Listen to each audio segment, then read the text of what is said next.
আমি একমাত্র ব্যক্তি যে বিএনপির অভিভাবক হিসেবে রাজপথে ছিলেন। আমি প্রকাশ্য যুদ্ধ করেছি, স্বীকার করেননি। সকলেই কিন্তু জানেন যে শাহাদাতপুরে 3 জন শহীদ হয়েছে, কিন্তু আসলে না, 3 জন শহীদ হন নাই।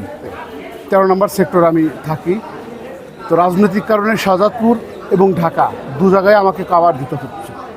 সেই মুহূর্তে আমি দেখেছি যে ছাত্র জনতার আন্দোলনের প্রথমে ছাত্রদের ওপরে অমানসিক নির্যাতন এবং গুলি সব কিছু মিলে এমন একটা বিভৎস পরিস্থিতি। তখন আমি নিজে, আমার ওয়াইফ, আমার জ্যেষ্ঠ সহ আমার শালিকা ও নিজেও ও নিজেও হচ্ছে উত্তরা উইমেন কলেজের স্টুডেন্ট, রানিং, যে আন্দোলন করেছে। তাদেরকে আমি বিভিন্ন খাবার রসদ সরবরাহ করি এবং সাহায্য সহযোগিতা করি, পানি দেই।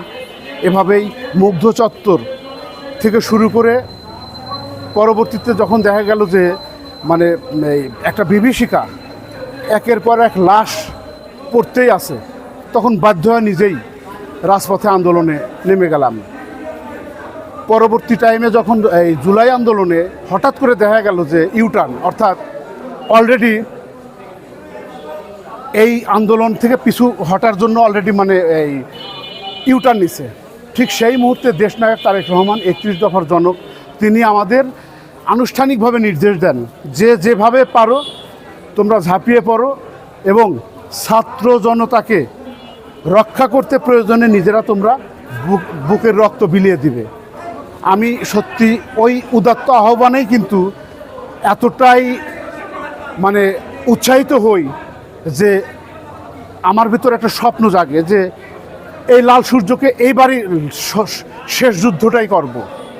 কারণ আমি অনেকগুলো আন্দোলন করেছি, বিপ্লব করেছি 80-র দশক থেকে যাবৎ পর্যন্ত। তা আমার অভিজ্ঞতা, আমার সব কিছু মিলেই আমার মনে হয়েছে যে আল্লাহর তরফ থেকে এবার একটি রেজাল্ট আমি পাব। সর্বশেষ উত্তরা 2 নম্বর আগস্টের 2 তারিখ সংঘর্ষ হয়, ইট পাটখেল এইগুলোই আমরা হচ্ছে চার্জ করি। পরবর্তী টাইমে আমি নিজে হচ্ছে টিয়ার শেলের আঘাতে আহত হই এবং পুলিশের লাঠি চার্জে আহত হই। ওই অবস্থায় আমি রাত 9টার দিকে উত্তরা থেকে আমার নিজস্ব বাইক হোন্ডা যোগে আমি হচ্ছে শাহাদাতপুরে আসি। ঠিক রাত তখন বাজে হচ্ছে অলরেডি তখন হচ্ছে 3 তারিখ পড়ে গেছে, রাত তখন 1:45 আমি শাহাদাতপুরের মাটিতে, আমার সারা দেহ রক্তাক্ত, আহত আমি।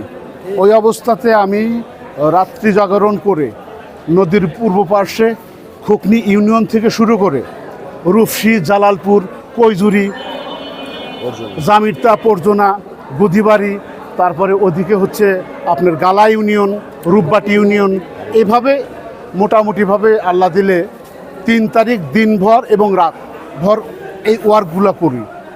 পশ্চিম প্রান্তে আসার পরে আমি আমাদের এই বর্তমানের যে সাধারণ সম্পাদক পোতাজিয়া ইউনিয়ন বিএনপির আনিস সিরাজ চেয়ারম্যান, পশ্চিম অঞ্চলে আমি তাদের কাছে যাই যে আগামীকাল 4 তারিখ আমরা মাঠে নামব, আপনারা কে কীভাবে হেল্প করবেন, ছাত্র জনতা সকলকেই আসতে হবে।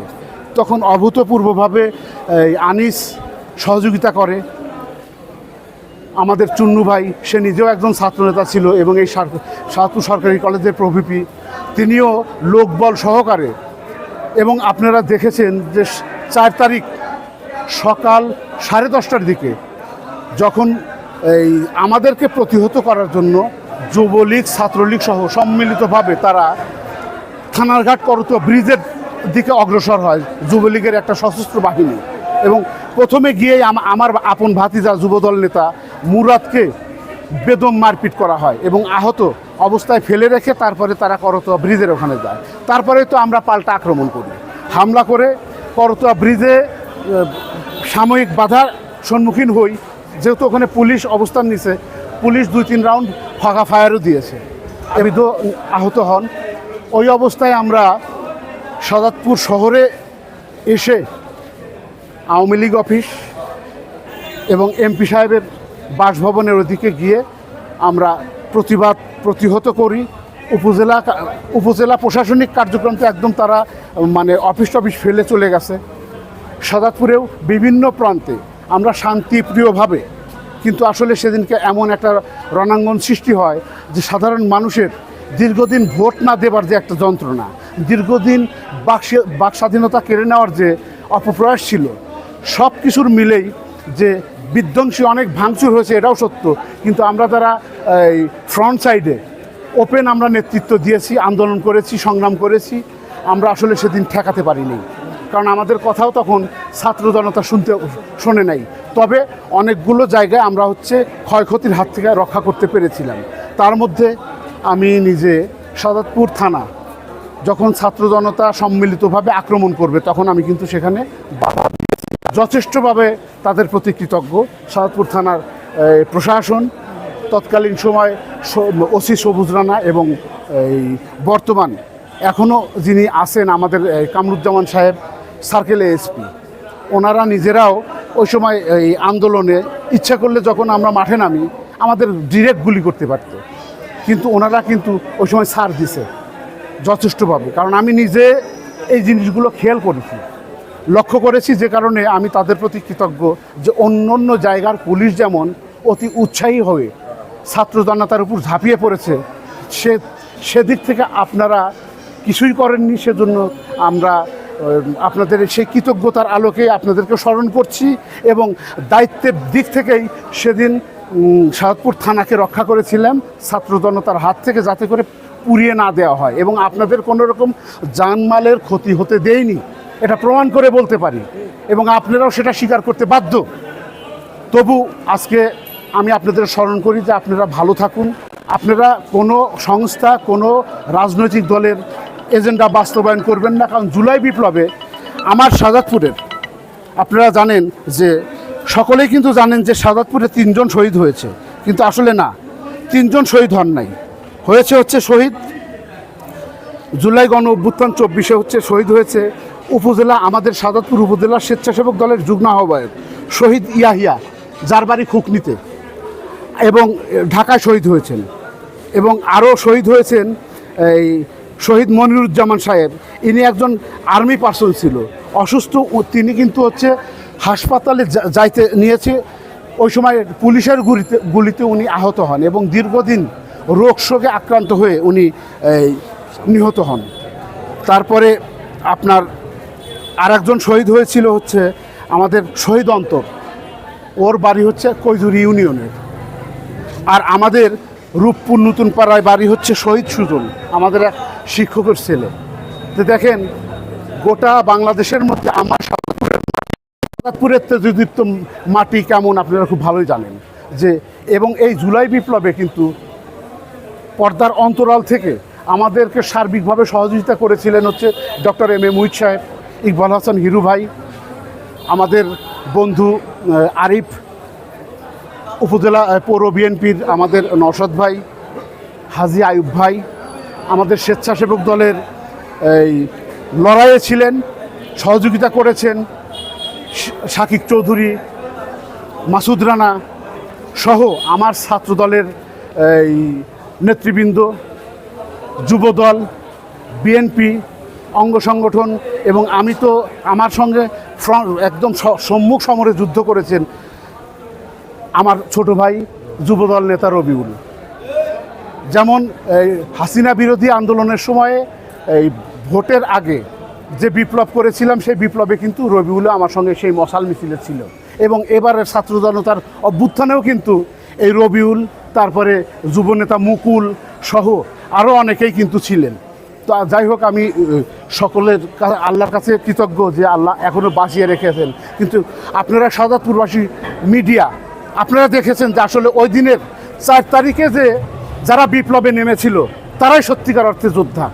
5 তারিখে তো আপনারা উদযাপন করেছেন, 4 তারিখে এবং 4 তারিখে বিপ্লব করে আমি একমাত্র ব্যক্তি বাংলাদেশের ভিতর সর্বপ্রথম আত্মবিশ্বাস নিয়ে আল্লাহ রাব্বুল আলামিনের কাছে শুকরিয়া আদায় করি যে ওই দিন কীভাবে যেন আমার মুখ দিয়ে বেরিয়ে গেল যে আজ থেকে সাদাতপুর আওয়ামী সরকার মুক্ত, ফ্যাসিস্ট আওয়ামী লীগ মুক্ত ঘোষণা করেছি আমি অগাস্টের 4 তারিখে। আজকে 5 তারিখ, আজকে আমরা উদযাপন করতেছি, আজ প্রথম বর্ষ। এই প্রথম বর্ষে আজকে সোনালী যে সূর্য, এই সূর্যটা কিন্তু আমরা পেয়েছি দেশনায়ক তারেক রহমানের ডিরেক্ট নির্দেশে, ডিরেক্ট নেতৃত্বে এবং বাংলাদেশের সকল প্রান্তের জাতীয়তাবাদী শক্তি, দেশপ্রেমিক ছাত্র জনতা, এখানে কোনো ব্যক্তি কিন্তু কোনোভাবে বলতে পারবে না, এককভাবে না। কিন্তু আন্দোলনের হার্ট পয়েন্ট থেকে যখন হয়েছে যে আন্দোলনে যাব না, ঠিক তখন কিন্তু দেশনায়ক তারেক রহমান সরাসরি নির্দেশের পরে আর ব্যালেন্স করতে পারে নাই। সরকার উল্টে গেছে এবং বাধ্য হয়েছে। আজকে জুলাই বিপ্লবের কসম করে বলছি, দুর্ভাগ্য আমাদের যে আমাদের বিপ্লবের ফসল আজকের এই প্রধান উপদেষ্টা সহ অন্য উপদেষ্টা, দেখেন কি দুর্ভাগ্য, এই ছাত্র জনতার রক্তের উপর তারা কিন্তু এই চেয়ারে বসে আছে, মসনদে বসে আছে। এই বিপ্লবে সবচেয়ে মুখ্য ভূমিকা পালন করেছেন আমাদের চেয়ে বেশি, সেটা হচ্ছে ইলেকট্রিক এবং প্রিন্ট মিডিয়ার সাংবাদিক ভাইয়েরা। ওনারা যদি আমাদেরকে ফোকাসিং না করতো তাহলে কিন্তু বিপ্লব কেউ দেখতে পেত না। পৃথিবীর কোটি কোটি মানুষ চোখ দিয়ে দেখতে পাইছে একমাত্র সাংবাদিকদের কারণে। রাজনীতিবিদের চাইতেও মুখ্য ভূমিকা পালন করেন আপনারাই। আপনাদের প্রতি আমি কৃতজ্ঞ, আপনাদের সকলের সার্বিক মঙ্গল কামনা করি। আর রাজপথে যারা সংগ্রাম করেছে তাদের ভিতর আপনারা কিন্তু এখনো জানেন না কারা।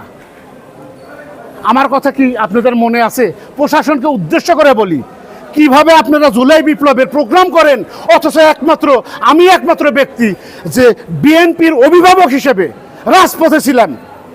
আমি প্রকাশ্য যুদ্ধ করেছি, স্বীকার করেননি। আমার আইডেন্টি দিবে সাংবাদিক ভাইয়েরা, এই রাজপথ দিবে, প্রকৃতি দিবে, সাদতপুরের ছাত্র জনতা দিবে। আপনারা অন্ধ হয়ে গেছেন। আমরা বিপ্লব করেছি ধন্যবাদ পাওয়ার জন্য নয়, বিপ্লব করেছি একটা সঠিক স্বাধীন মানচিত্রের জন্য, শান্তির জন্য। সকল সেক্টরে আল্লাহ রাব্বুল আলামিনের রহমত এবং সততা নিষ্ঠার মধ্যে দিয়ে সকল দুর্নীতিকে আপনারা পদদলিত করবেন, কোরবানি করে ভবিষ্যৎ এবং বর্তমান প্রজন্মকে আলোর পথে নিতে আপনাদের সকল দুর্নীতির বিরুদ্ধে জেহাদ ঘোষণা করে সত্যিকার বাংলাদেশ বিনির্মাণে 31 দফা কর্মসূচির আলোকে দেশনায়ক তারেক রহমানের যে বাংলাদেশ খাদ্যে স্বয়ংসম্পূর্ণ সবুজ বিপ্লবের, কৃষি বিপ্লবের এবং আমাদের ডক্টর এম এ মুহিত সাহেব আগামী দিনের এমপি হিসেবে সাদাতপুরকে শ্রমিক বান্ধব এবং ছাত্রছাত্রীদের মানে শিক্ষা বান্ধব একটি সাদাতপুর নগরী হিসেবে প্রতিষ্ঠিত করব ইনশাল্লাহ। খোদা হাফেজ। বাংলাদেশ জিন্দাবাদ। শহীদ জিয়া অমর হোক। খালেদা জিয়া জিন্দাবাদ। সকলকে ধন্যবাদ। আসসালামু আলাইকুম।